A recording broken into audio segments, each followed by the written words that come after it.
Hi, this is Ravi Tungala. YSRCP అందరినీ target చేస్తుంది. అలాంటి వైఎస్ఆర్సీపీని టార్గెట్ చేసిన వ్యక్తి మాణిక్యం ఠాగూర్. మరి ఇంతకీ మాణిక్యం ఠాగూర్ ఏం చేశారు, ఏం చేయబోతున్నారు? ఇదే అంశంపై ప్రముఖ జర్నలిస్ట్ సిఎస్ రావు మనతో ఉన్నారు. ఆయన అడిగి మరిన్ని వివరాలు తెలుసుకుందాం. సార్ నమస్కారం. సార్ మాణిక్యం ఠాగూర్ వైఎస్ఆర్సీపీని ఏకు మేకలా తయారయ్యి వాళ్ళు బాగా మామూలుగా కౌంటర్ల మీద కౌంటర్లు వేస్తున్నారు. ఎందుకు ఆయన ఏం చేస్తున్నారు, వైఎస్ఆర్సీపీని ఎలా ఢీ కొనబోతున్నారు? సో మాణిక్యం ఠాగూర్ కాంగ్రెస్ పార్టీ ఏపీ ఇన్ఛార్జ్గా ఉన్నారు ప్రస్తుతం. సో ఏపీ ఇన్ఛార్జ్గా ఉన్నారు, ఏపీ పీసీసీ అధ్యక్షురాలుగా ఇప్పుడు షర్మిల ఉన్నారు. వాళ్ళిద్దరు కలిసి ఇప్పుడు ప్రత్యేక హోదా అనేటువంటి దాన్ని ఒక ప్రధానమైనటువంటి అస్త్రంగా తీసుకొని వెళ్తూ ఉన్నారు. ఈ క్రమంలో ప్రత్యేక హోదా అనేటువంటి దాన్ని ఏ విధంగా సాధిస్తారు మీరు అనేది కాంగ్రెస్ పార్టీ మీద ఇప్పుడు ఒక ప్రశ్న వేస్తుందో వైఎస్ఆర్ కాంగ్రెస్ పార్టీ.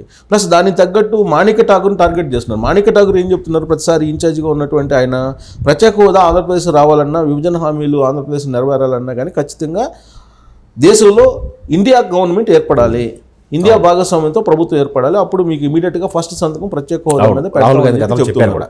సో ఆయన చాలా అగ్రెసివ్గా మాట్లాడుతున్నారు. జగన్మోహన్ రెడ్డి ఏ విధంగా మోసం చేశాడు ఆంధ్రప్రదేశ్ ప్రజలు అనేది కూడా ఆయన మాట్లాడుతున్నారు. దానికి ప్రతిగా విజయసాయి రెడ్డి ఒక కౌంటర్ ఇవ్వడం జరిగింది. ఏం కౌంటర్ ఇచ్చాడు? మాణిక్యం ఠాగూర్ 50 కోట్ల రూపాయలు తీసుకొని రేవంత్ రెడ్డికి పీసీసీ అధ్యక్ష పదవి ఇచ్చారు అని చెప్పి ఆయన మీద కామెంట్ చేయడం జరిగింది. దాని మీద ఆల్రెడీ ఇప్పుడు ఇక్కడ ఉండేటువంటి తెలంగాణలో ఉండే బీఆర్ఎస్ పార్టీ నాయకులు కూడా ఈ మధ్యకాలంలో ఎక్కువ మంది అదే వాళ్ళు చెప్తూ వచ్చారు. దాన్ని అందుకున్నటువంటి ఇప్పుడు కాంగ్రెస్ పార్టీకి సంబంధించినటువంటి లీడర్లు ఎదురుదాడి అయితే చేస్తున్నారు తెలంగాణలో.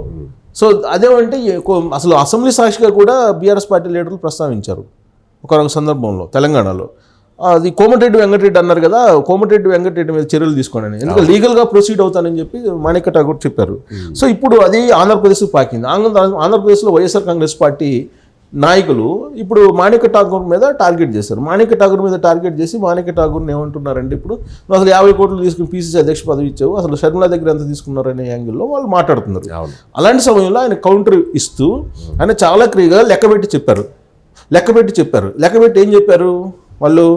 15 సార్లు ఢిల్లీలో 15 సార్లు ప్రత్యేక హోదా అనే దాని మీద నొక్కేశాడు, ప్రత్యేక హోదాని నొక్కేశాడు జగన్మోహన్ రెడ్డి అని చెప్పి లెక్కేసి చెప్పాడు. 15 సార్లు ఎందుకనంటే ఆయన చాలా క్లియర్గా చెప్పాడు. ఎన్డీఏ ప్రభుత్వం ఏర్పడిన తర్వాత అనేక బిల్లు 370 రద్దుకు సంబంధించి కానీ, సిఏఏ కానీ, లేదా వ్యవసాయ చట్టాలకు సంబంధించి కానీ, లేదా వాళ్ళు తీసుకున్నటువంటి అనేకమైనటువంటి నిర్ణయాలు, తలాక్ కానీ, ఇలాంటి అన్ని చాలా నిర్ణయాలు తీసుకున్నారు ఏది ఎన్డీఏ ప్రభుత్వం నరేంద్ర మోడీ ఆధ్వర్యంలో. వాటన్నిటికీ ప్రత్యక్షంగా కానీ పరోక్షంగా కానీ జగన్మోహన్ రెడ్డి మద్దతు ఇవ్వడం జరిగింది. సో అది ఆయన లెక్కేశాడు. మొత్తం 15 సార్లు మీరు నరేంద్ర మోడీ ప్రభుత్వానికి మద్దతు ఇచ్చారు. ఈ 15 సార్లు ప్రత్యేక హోదాని ఎందుకు అడగలేదు? మీరు కనుక ప్రత్యేక హోదా అడిగినట్టయితే ఈ 15 సార్లలో ఏదో ఒక సందర్భంలో నరేంద్ర మోడీని ఇబ్బంది పెట్టే ఉండేవాళ్ళు. ఎందుకంటే రాజ్యసభలో మెజారిటీ లేదు, ఒకవేళ లోక్సభలో కానీ రాజ్యసభలో లేదు. సో రాజ్యసభలో ఒకవేళ బిల్లు పాస్ చేసినా కానీ రాజ్యసభలో ఆగిపోతుంది కాబట్టి లోక్సభలో బిల్లు పాస్ చేసినా కానీ అక్కడ మీరు ఎందుకు నొక్కలేదు? మీరు అక్కడ కనుక నొక్కినట్టయితే ఎన్డీఏ ప్రభుత్వాన్ని మీరు ప్రత్యేక హోదా ఇచ్చిండేవాళ్ళు కదా నరేంద్ర మోడీ. మీరేమో రాజ్యసభలో లోక్సభలో 2 చోట్ల కూడా ప్రత్యక్షంగానో పరోక్షంగానో ఎన్డీఏ ప్రభుత్వానికి మద్దతు ఇస్తూ ఉన్నారు. సో అలా 15 కీలకమైనటువంటి ప్రజా వ్యతిరేక నిర్ణయాలు అని చెప్పి అన్నాడు మాణిక్యం ఠాగూర్. ప్రజా వ్యతిరేక నిర్ణయాలు తీసుకున్నప్పుడు నరేంద్ర మోడీ మీరు ఎందుకు సపోర్ట్ చేశారు? మీరు సపోర్ట్ చేయకుండా కనుక ఆ రోజే ప్రత్యేక హోదాని కనుక మీరు కనుక పట్టుబట్టి అడిగినట్టయితే డెఫినెట్గా ప్రత్యేక హోదా ఆంధ్రప్రదేశ్కి వచ్చిండేది.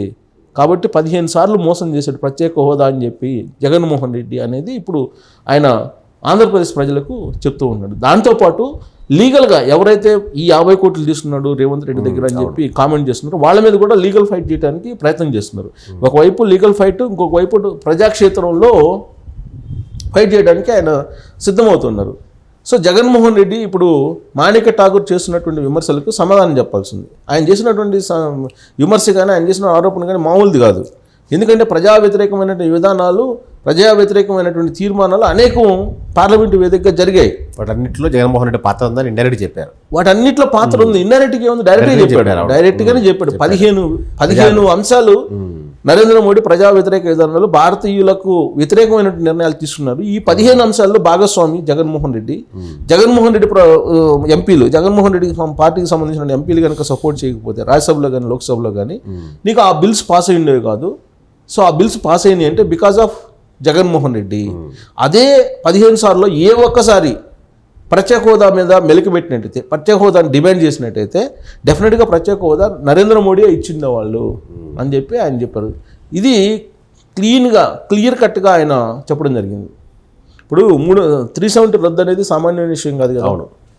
సో సిఏఏ అది సామాన్య విషయం కాదు కదా. సిఏఏ కూడా అవును. వ్యవసాయ చట్టాలు సామాన్యం కాదు కదా. వ్యవసాయ చట్టాలకు కూడా మద్దతు ఇచ్చారు కదా ఇదే జగన్మోహన్ రెడ్డి ఇచ్చారు. ఎంపీలు ప్రత్యక్షంగానూ పరోక్షంగాను. అంటే ఓటింగ్ జరిగేటప్పుడు బయటకు రావచ్చు, రావచ్చు. లేదా ఓటింగ్ జరిగేటప్పుడు ఓటింగ్ కూడా వేశారు కొన్నిట్లకి. బయటకు వచ్చినా కూడా సపోర్ట్ చేసినట్టే. రాష్ట్రపతికి సపోర్ట్ చేశారు, రాష్ట్రపతి ఎన్నికకి, ఉపరాష్ట్రపతి ఎన్నికకి సపోర్ట్ చేశారు, చేశారు. తలాక్ బిల్కి సపోర్ట్ చేశారు. అంటే డైరెక్ట్గానే ఇండైరెక్ట్ గాను. తలాక్ బిల్ అప్పుడు బయటకు వచ్చారు, ఓటింగ్ జరిగేటప్పుడు బయటకు వచ్చినా కానీ హాజరు సంఖ్య తగ్గిపోతుంది కాబట్టి పరోక్షంగా సహకారం అందించినట్టే కదా. సో ఇలా ఆయన లెక్కేసి అన్ని ప్రజా వ్యతిరేక విధానాలు ఏవైతే తీసుకున్నారో 15 ఆ ప్రజా వ్యతిరేక విధానాలు తీసుకున్నారు కాబట్టి, అంటే కాంగ్రెస్ వాళ్ళ భాషలో. అవును. సో మనం ప్రజా వ్యతిరేక విధానాలని మనం అనకూడదు, బట్ కాంగ్రెస్ వాళ్ళ భాషలో ప్రజా వ్యతిరేక విధానాలుగా కాంగ్రెస్ భావిస్తుంది.